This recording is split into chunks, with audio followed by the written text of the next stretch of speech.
All right, welcome back. So you did the exercise and you now recognize how this has impacted your ability to say no. So the secrets that I'm going to be sharing with you are how you get out of that fear. Secret number one is that when you're no longer afraid, no one can pressure you.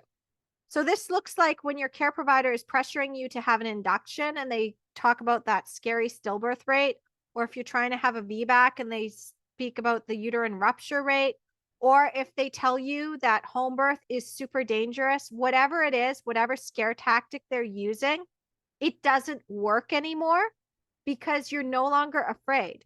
So they can say it all they want and they can give you all those statistics, but you are so grounded and calm that you're just taking it in and you're listening.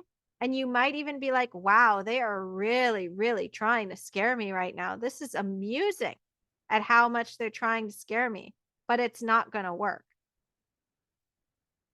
So, secret number two is that when you're no longer afraid, you become the birth visionary.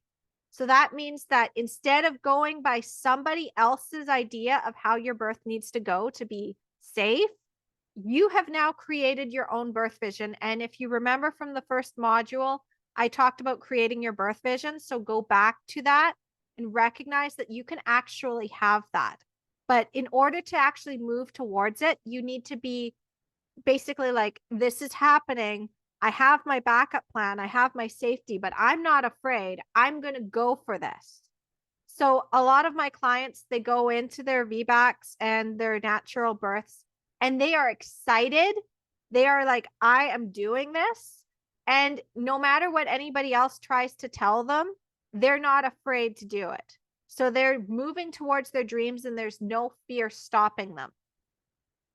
So, secret number three is that when you're no longer afraid, you trust your instincts and you stop believing the cultural and medical narrative about your body and your birth options, and you create your own options instead. So, instead of going into the mom groups and asking, can I refuse this test? You're like, I don't want to do this test. I'm not going to do this test. It doesn't feel right for me. And no matter what anybody else says, I'm going to do what feels right for me. I'm going to gather information that will help me in maybe seeing what other options and backup plans or what possible things I might run into so that if something negative happens, I've got a plan around that, but I'm not going to change my plan based on this information. This is just a nice to know.